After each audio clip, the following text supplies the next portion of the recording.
Hey guys, welcome back to the channel, and we are coming out down to the last few components, and I'm kind of saying them a little bit for last because they're kind of most important. Legality reasons, I gotta make sure my bracket is solid, make sure all the tacks are solidified and cleaned up. Same thing with the plate, all this looks good, but like I said, just that mounting point right there, I want to solidify a lot more. Brake caliper bracket, I just want to do some touch-ups. Can you see right in the light here? I went a little too ambitious with the anger grinder, so I'm probably just gonna bust out the TIG machine, take all the paint off of this, which actually was a good idea. It didn't rust none, so it should be a lot easier to clean up and weld. So I'm gonna TIG weld that close, get just a few little marred ends, and after that we are going to bust out both the fender. I want to go over these welds, clean them up, and then go over anything that may need reinforcement, and same with the nuts on the bottom side that holds the seats down. And then finally, well, technically finally, I want to finish up my gas tank. It's been collecting dust for too long. I need to make sure this is all sealed and not blow up the glass. So we get that finalized, these finalized, and I also have a hole right on the front there where I grind it too thin, but again, that's what MIG is for. We'll patch that up, make it look good, and bond it will make it look sexy.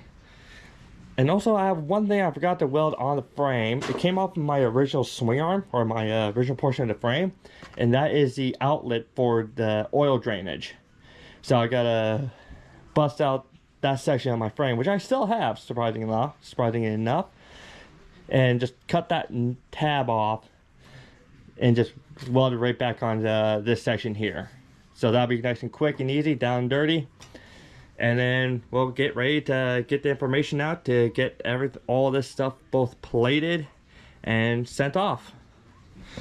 So thank you for joining me on this adventure. Like I said, we were so close to the finish line, and hopefully we can get it broken in and ready for a springtime ride. All right, leave a like, write down in the comments your opinions, thoughts, and critiques you may have, and don't forget to hit that subscribe button. That helps so much. It gets my channel out there and motivates me as whole hell to start making more content for you guys again.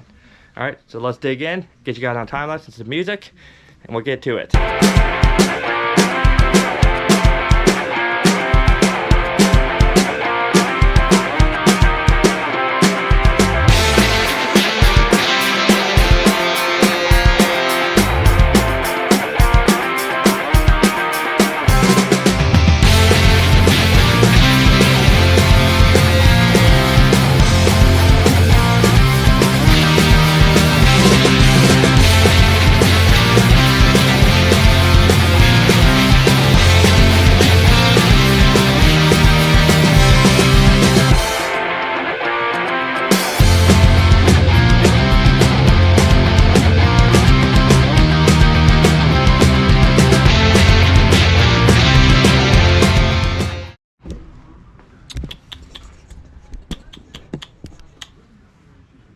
Okay, so we got the wire wheel in most of the places, but I've noticed this washer is kind of tilting down.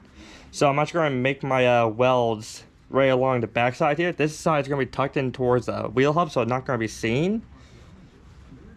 No, actually, this side will be seen. Never mind. So I'm going to make these welds extra nice, but at least on this side, I can actually reach them with the wire wheel. So we're going to take out the MIG gun. It'll be plenty strong enough to make a continuous bead all the way along here. So start from this side, run to the center, this side, run to the center, and that should help clean up this attitude adjusted area. So let's take out the old MIG gun. I like these welds, by the way. These welds are perfectly fine. If anything, I should probably bend it down, if anything. There we go. Good thing this isn't a load bearing weight. And the TIG tacks I put on all these links, they are super fucking strong, so I'm really happy I went down with that route. So anyways, I'll get the MIG out, and we're going to start laying some beads on over here.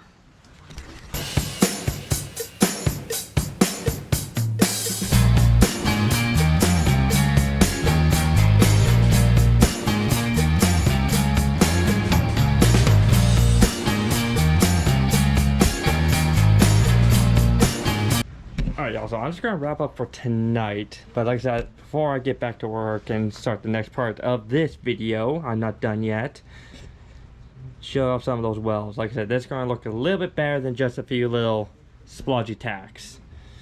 Not bad for a Mastercraft, eh? So we got this secure. Like I said, I don't have to worry about that. Those are secure because the only weight they're holding is the tail light and the license plate bracket. So I'm not worried about that, not in one bit.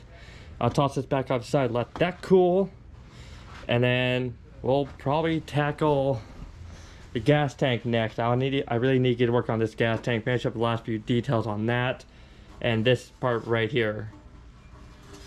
That's what's going to concern me. I really don't want to blow up that glass because I don't have another sight gauge like this.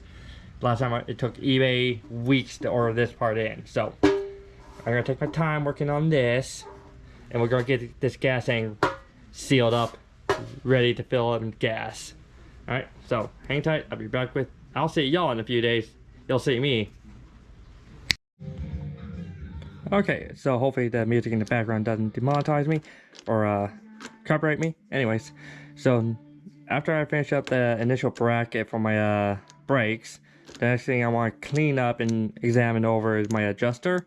This was going to mount, this is going to stop my brakes from going over my rear sprockets there. So I'm going to, you can see right in here, doesn't look too pretty, so I'm just going to remove these nuts here, bolts here, hit it with the wire wheel, and probably hit the flap disc, and at least kind of clean it up just to make it look a little prettier. As you, I think I have this being built earlier in the series, but as a reminder, I literally just made a tab that inserts in here, and I just welded it around, vice versa.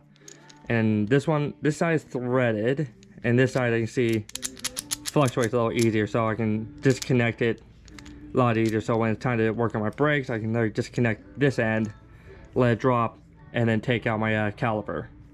So that's why I did it this way. So this side gets threaded through on the frame side. This side is a relatively quicker disconnect to the caliper. So I'll get you on time lapse, take out the wire wheel, and start cleaning this bad boy up and seeing where I need to touch up on.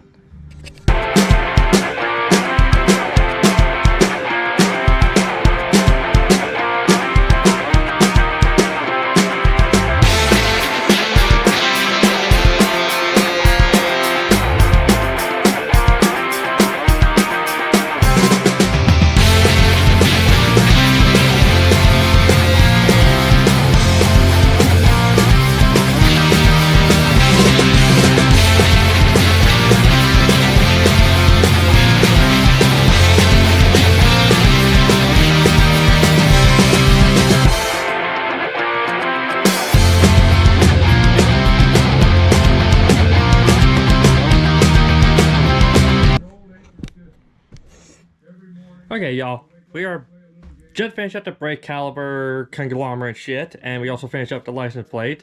Now, the last two steps of this video will be this fender, which doesn't fit on my table here, and this whole table is occupied. So it's gonna be a little tricky, but like I said, I just want to go over all the main junction points where I mount the fender and seats. So luckily the front two are easy because those are frame mounts. And now the two fender mounts I need to worry about are the two on the rear. So if I can get this thing kind of situated in a way where I can actually examine them, and I'm just going to hit it with a fresh flap disc. So if you look, I wish I could tell you how many times I had to redo this, but you see some of these welds will look better after some flap disking and also chamfering the edges of the fenders here. So once I get these situated, this one actually is unique to the bolt for this one. Oh, yeah, but the middle one, that is on the back. So those welds don't look too pretty, so I'm gonna have to take my time with the flap disc and get right up in there, clean those up, maybe run some more weld across there. We'll see how it looks. Same thing with here. You can see some of the tack spots I have on it. It's not fully all the way around.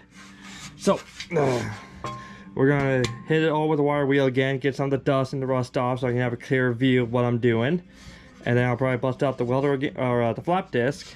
And also, I need to fill in these extra holes here that I'm not using.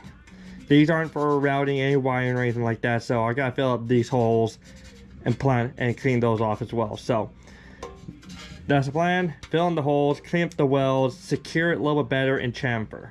And then we can knock and this one will be ready for paint.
Okay, so in the process of getting, I already plugged up those two holes, but in the process, I found out that this bolt,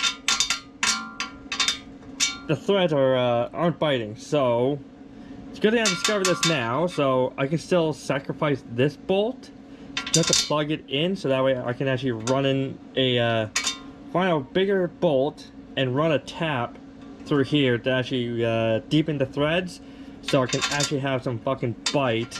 Because last thing I want is riding down the road, all of a sudden one of these things pop out, my entire fender go conk. Because the wheel actually runs pretty tight up against the inside of the fender here. So it's a good thing we noticed this, a little fuck up.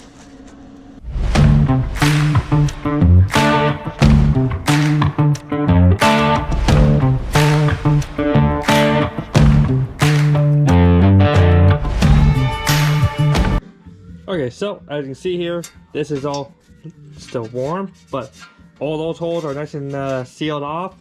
Now you can see there's some minor cavities just because how this MIG welder is set up.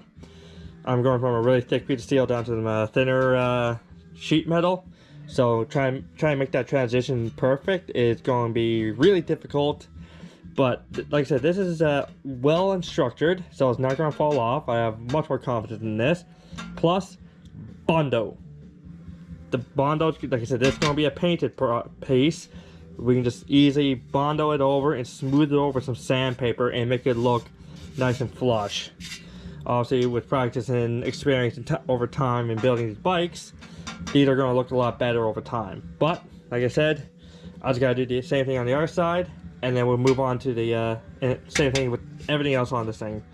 It's just that concept. It's going to go bam, bam, and same thing with the flat disc. Hit here, go in, wiggle, wiggle, wiggle, wiggle. Hit down, go in, wiggle, wiggle, wiggle, to give it a nice radius. So I'm just going to finish this up quickly off camera, and then we're going to go to the more exciting part, the gas tank. Okay, y'all, so it's been a few days since I was back in the shop working on this. I've just been down with the cold for a little bit and been working my ass off. Anyway, so we're almost done this episode. We only got a few things left to do, one of them being the gas tank. Now we look on the bottom side where the tunnel is. I have this elongated tab, which was the original mount, but since it's such a big gas tank, I didn't want to rely all my chips down on just two bolts on some 16 gauge steel, which is why I went ahead and made the wing system and wing tabs on the frame, so it distributes the weight a lot evenly and it'll be a lot stronger to hold. I want to say what, 4 or 5 gallons right here, gasoline. Yeah, we don't want that falling on our laps down the highway, do we? So I just gotta go over the original seam where I actually narrowed it. I need to finish up sealing off my sight gauge and be extra careful with that because I don't want this glass to break. Head on the back side, chop off this excess tabs, and finish off the petcock. Oh, Yachi. That's not water, that's I guess that's probably some extra welding wire that got knocked off. Like I said, this is my first gas tank I ever modified, let alone build, so I will be cleaning out the gas tank completely and utterly, but for now, let's just make it solid and leak proof. And if there are any kind of pinholes, I still have that gasoline resistant Bondo material, which I can just run all the way across all of the seams here and along here, and then I can just normal Bondo it over before paint. But that's for an episode for a later day. So I just gotta don't have to bust out the TIG or anything like that. I think I can just get away with just using the MIG gun for now. So enough chatting, let's get to it. Alright, so we just did a down and dirty quick clean. Like I said, I just gotta focus on the seams.